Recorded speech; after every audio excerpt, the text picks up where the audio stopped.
Hello, and welcome to another episode of PIL's Adapt, Create, and Innovate series. Today we have Miss Adeola Ajani, founder of On My Clarity, and today she's going to share with us a bit about herself and her business. Thank you for joining us, Adeola. Thank you. With that being said, let's jump right in. Could you share with us a little bit about you and your business, if you could? Yeah, sure. So, hello everyone. My name's Adeola. I am a recent college grad from Towson University. I graduated in 2020 when the pandemic happened. And during that time, I wanted to just fully go into my social impact business, which is FemEquity. And I didn't actually know where to go, where to start. So I connected with some people from my university and ended up going into the Innovate Mail and Adventure Pre-Accelerator program. And through that program, I spent 6 weeks every day just honing in into what used to be Fem Startup, but now is FemEquity. And then at the end, we ended up winning the demo day, which was a cash prize, as well as mentorship if you won. So after that, while I started my full-time job, I also started full-time at FemEquity, and I've just been growing with my team ever since. So yeah. Awesome, that's awesome. And congratulations on graduating last year. I know it was a crazy time. Yeah. So, it was very crazy. One day we were there and one day they were kicking us off. So it was a crazy time. Congratulations on winning the pitch competition. That's awesome. Thanks. All right. Thank you for that share. So could you share with us a little bit about the purpose of FemEquity? Yeah, so the purpose of FemEquity really is just to create pay equity for all. So we are working with women, specifically women of color, for career success, as well as financial security. And we do that through resources, workshops, trainings, and also weekly mastermind sessions through the FemEquity platform. Wow. And really, the primary reason is just because we see the needs, specifically in Black and Latinx communities, where you have the gender pay gap, but you also have the race pay gap, and trying to close those two inequities is really a big mission. So we start off creating equity individually within our women or clients that we work with, to overall create equity within the communities in a very macro way. So that's the primary purpose. That's awesome. That's awesome. And I know it's appreciated in the community. I know we need more and more programs and things like this out there so that people can see that they have resources and places they can go when they really want to either get stuff done or, start. So I think that's super important and your work is very appreciated. Yes.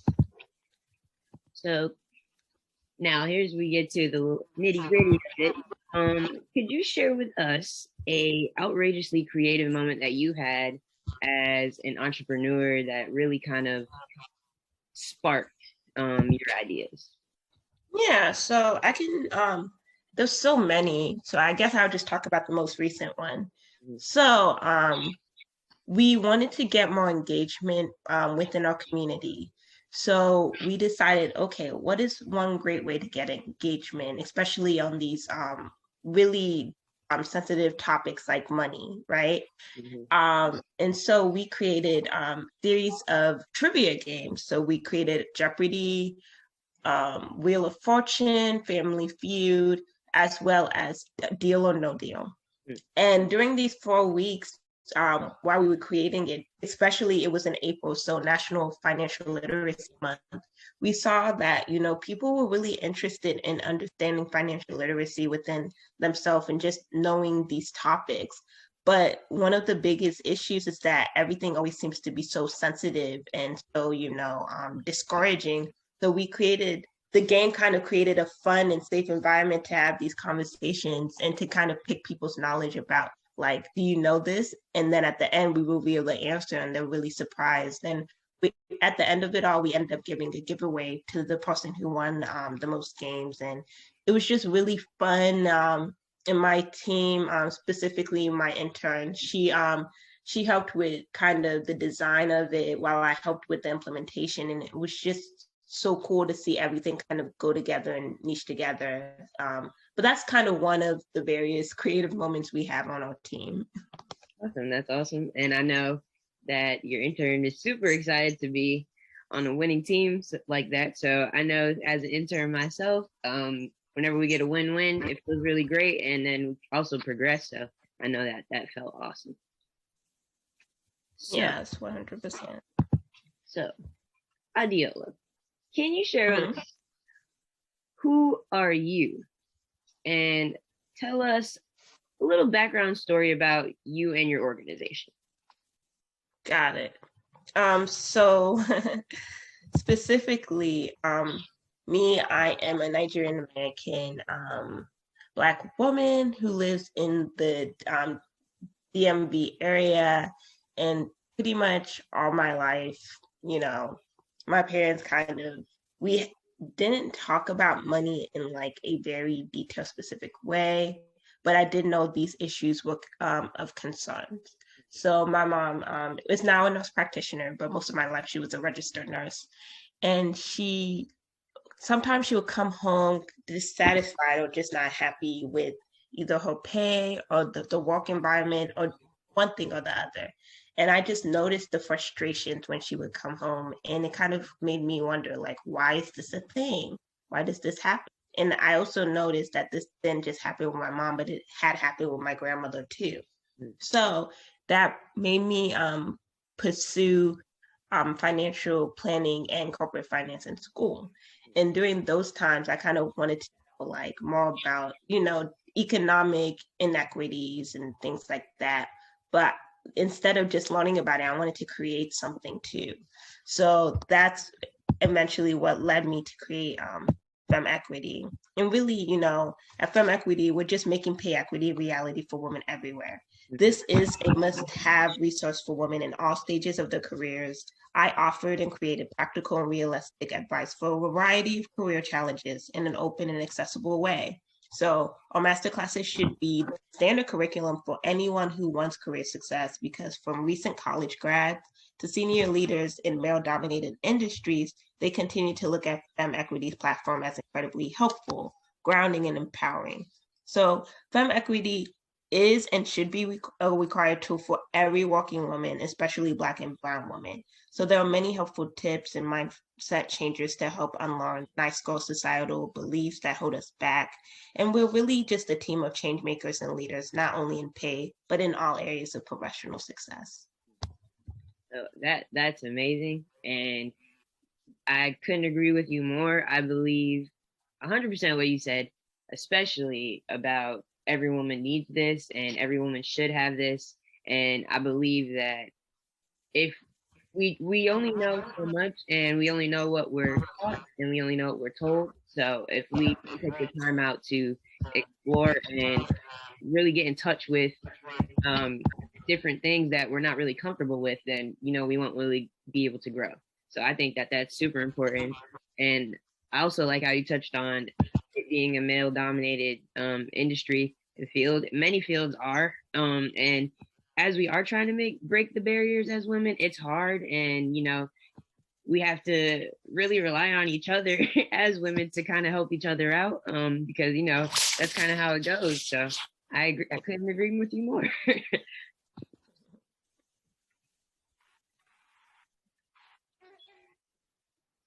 So with that being said, we're going to move on to the next question. So what is the source of your innovation inspiration? I know you talked a little bit about your family, but what is the source behind your innovation? Yeah, so there's very different sources. So I would say, for me specifically, would be my family and my support system. But I really just feel like the biggest source is just my overall community, because just looking around and seeing the different stories and people that come.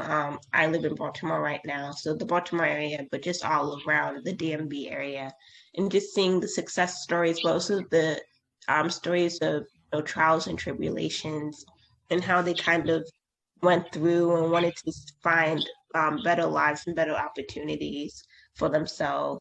Um, and also there is such a big social impact community in the Maryland area, and kind of just being kind of fired up to know that there's so many people who are making great changes and making great strides into making social good and social change. Like, for example, yesterday, actually, my consultants that were helping from Equity in the Impact Fellowship from University of Maryland, they ended up becoming runner-ups in that competition.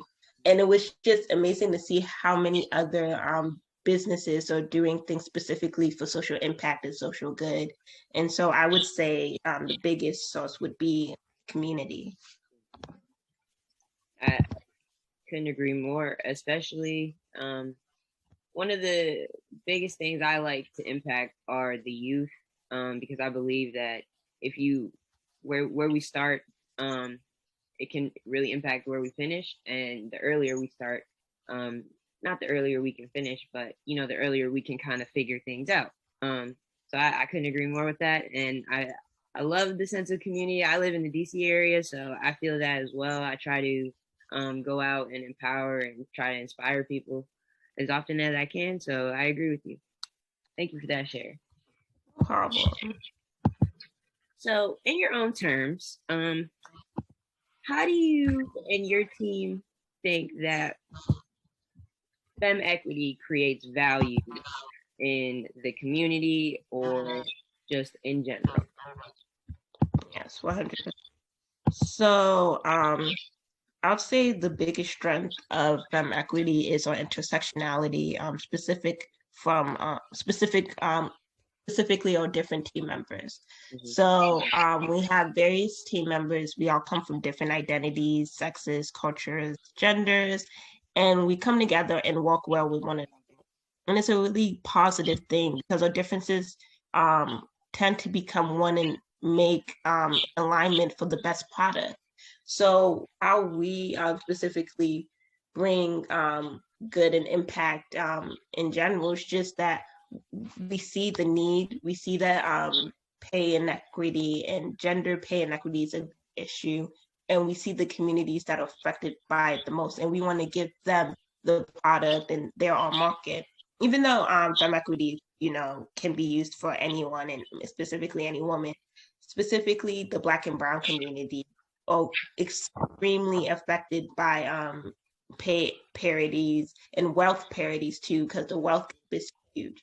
And having detailed information, resources, and deliverables for them that they can use on a day-to-day is one of the biggest ways we create impact. And then the other way we create impact is just having a community that's made for them to share their story.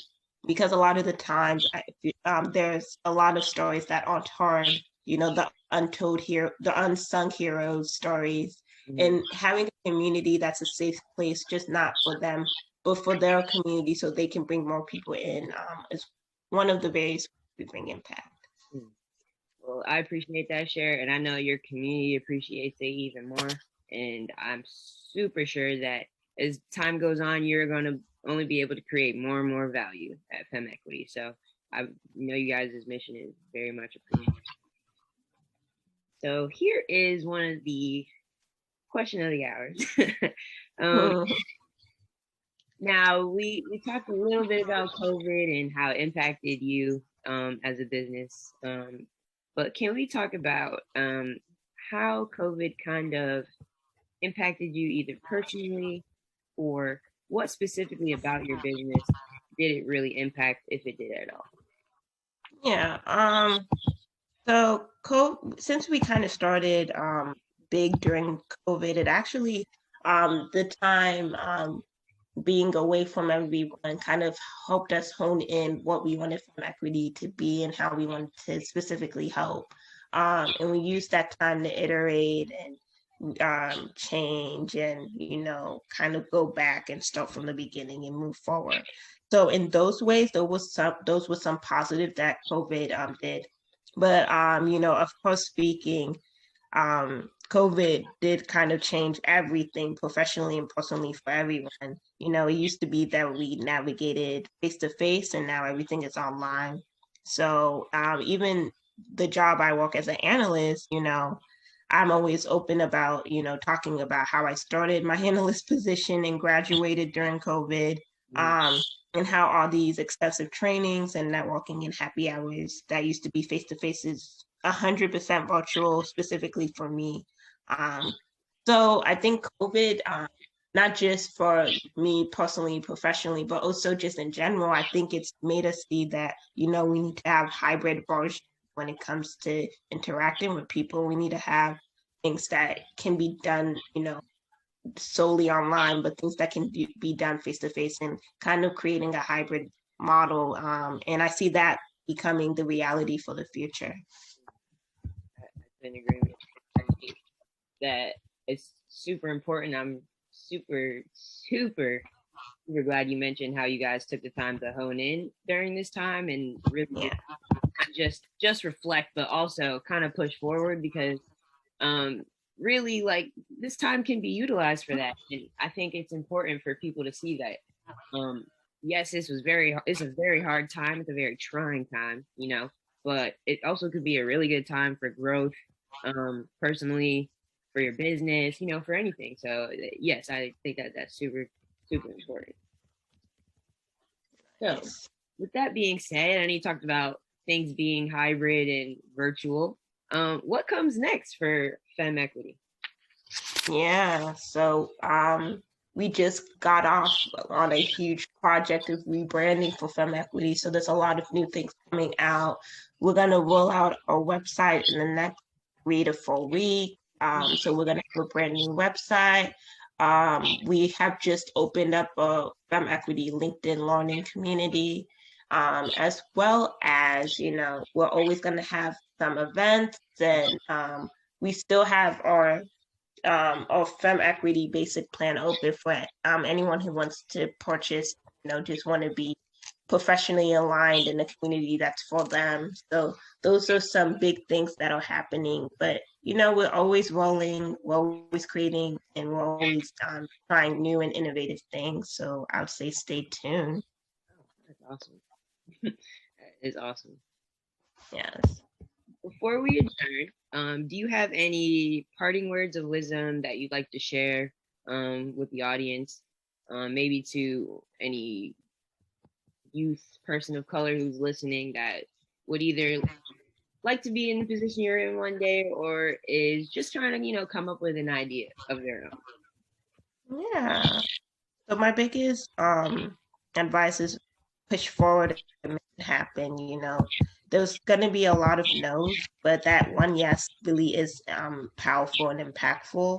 And really always be close with your community and your support systems and the people who are for you generally, because they will encourage you to live your dreams and make things a reality. Me specifically, people kind of like, why did you want to tackle pay inequity? Because it's such a huge issue. They call it a quote unquote wicked problem.